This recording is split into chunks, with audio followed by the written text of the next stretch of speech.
My name is Sonia Corbin, and I want to tell you about the day my life changed completely. I was 31 years old when my own mother took my passport, so I couldn't leave home. For 3 years, I had worked myself to the bone, saving $47,000. My dream was to attend a culinary institute in Bologna, Italy, to study the science of cooking at the highest level. My bags were packed and sitting by the door. My flight was 11 hours away. I hugged my parents goodnight, set my alarm for 3:45 in the morning, and went to bed with my whole future finally within reach. What I didn't know was that my parents had spent 6 years doing things behind my back that were far worse than anything I could have imagined. They had been forging my signature on loan documents, destroying my credit, and fraudulently claiming me as a dependent on their taxes, while I was a fully grown adult supporting myself. 3 days after my passport was taken, I found a folder that rewrote everything I thought I knew about my family.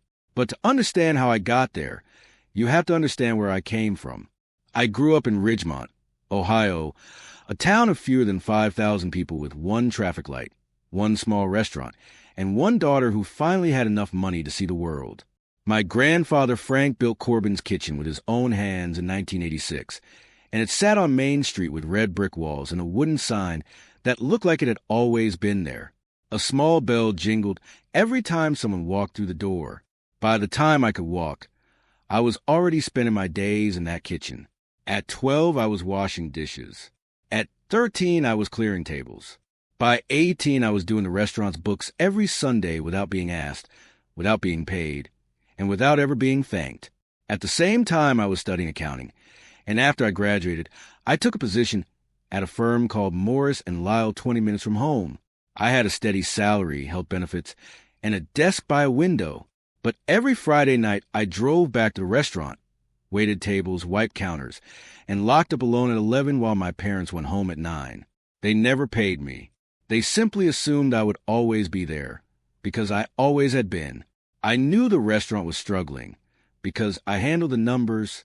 Revenue had dropped 30% over 5 years. The menu hadn't changed in 15 years. The seats were torn, and the kitchen equipment was failing. My grandfather died in 2018 at 72, a heart attack in the kitchen he had built.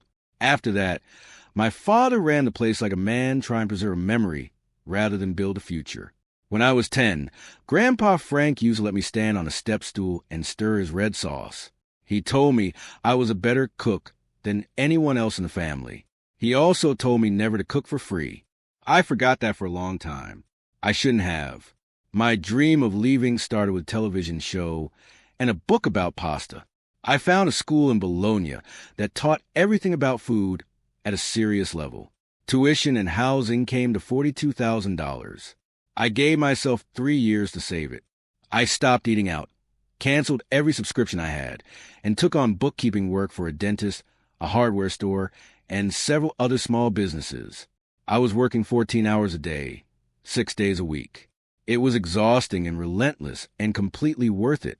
By 31, I had $47,000. I kept my passport on my nightstand and used to run my fingers over the gold eagle on the cover, thinking about all the stamps I would collect. 2 months before my departure date, I told my family at the dinner table. I showed them my acceptance letter. Nobody said congratulations. Nobody said they were proud. My mother adjusted the tablecloth. My father stared at the salt shaker. My sister, Gwen, didn't look up from her phone. I told myself they just needed time to adjust to the idea. The night before my flight, I came downstairs to say goodnight and found my parents standing in the kitchen with the kind of stillness that means a decision has already been made. My sister was on the couch with the television on, but muted. My mother told me I wasn't allowed to leave. She asked who would handle the cooking and the cleaning if I was gone. My father wouldn't meet my eyes, but said my sister needed me and that I should think about her children. When I asked for my passport, my mother said she had it somewhere safe and refused to hand it over. I didn't scream. I went upstairs, sat in the dark, and listened to my flight leave the next morning without me. When I tried to access my savings to buy a new ticket, I discovered my father had frozen my bank account. His name was still on it from when I had opened it at 17, and I had never thought to remove him because he was my father and I trusted him. I didn't speak to my family for 3 days. I went to work, came home, ate in silence, and let my mother mistake my quiet for surrender. My sister told me I could just try again next year, as though 3 years of my life and $47,000 were a minor inconvenience to be rescheduled. That Thursday I called Nathan, a friend from college who had become a lawyer. I told him everything. He asked whether I had checked my credit report recently. That night I did. What I found made me go cold. There were 3 loans in my name I had never taken out. $34,000, $28,000, $24,000, $86,000 total, borrowed using forged copies of my signature. My credit score, which I had protected carefully for years, was wrecked. My father had also been claiming me as a tax dependent for 6 years, despite the fact that I was a working adult who paid for everything herself. The full picture assembled itself slowly in the dark of my room, and I sat with it for a long time before I decided what to do. For the next 2 days, I acted completely normal. I went to work. I helped at the restaurant. I let my mother believe I had given up. My sister started talking about me moving into a small room above the restaurant, so I would always be available, and she asked me to take the kids more often. She didn't know that my name had been forged on the lease for that room as well. On Saturday, I drove to see Nathan. He explained clearly that what my parents had done was serious criminal fraud.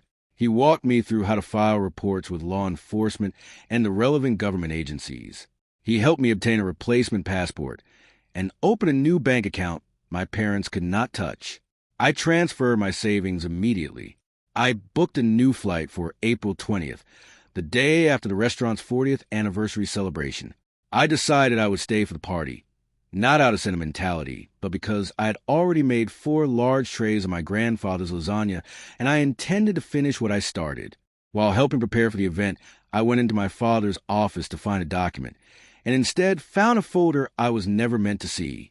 It contained all the forged paperwork with my name on it, a handwritten list of my personal financial information, and, tucked underneath everything else, a note from my grandfather, Frank. He had written that I should go cook somewhere that deserved me. He had known. He had seen exactly what was happening, and had left me those words anyway. The anniversary party brought more than 80 people to Corbin's kitchen.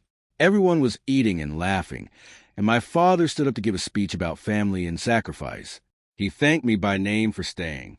At 7:30, a man in a gray jacket walked through the door and served my parents with legal documents in front of the entire room. The noise stopped. My mother grabbed the microphone and screamed at me in front of everyone, telling the crowd I was trying to destroy the family after everything they had sacrificed for me. I stood up and told the room the truth. I told them about the $86,000. I told them about the forged signatures and the frozen account and the passport that had been hidden from me. I looked at my sister and told her she had been right about one thing. I didn't have a family anymore. I folded my apron, set it on the table, and walked out the door where a car was already waiting. As we pulled away, I saw a health inspector arriving at the entrance. I had reported the kitchen's unresolved violations not out of malice, but because I had handled those books long enough to know the problems existed, and I refused to carry any liability for what might happen after I was gone. 6 months later, I am in Bologna. My hands are covered in flour every day, and I am finally learning what I always wanted to know. The restaurant back home closed under the weight of its debts and violations. My father is repaying what he took. My mother is working to help cover the bills. My sister found a job. My credit is recovering. My passport is in a safe that belongs only to me. I did not leave because I stopped loving my family. I left because they had decided my only purpose was to serve them, and they were willing to commit crimes to enforce that. I learned, later than I should have, that staying quiet to keep the peace is sometimes the most expensive choice you can make. My grandfather knew it. He told me when I was 10 years old, and I cooked beside him on a step stool in that kitchen. You are worth more than what you can do for other people. I finally believe him.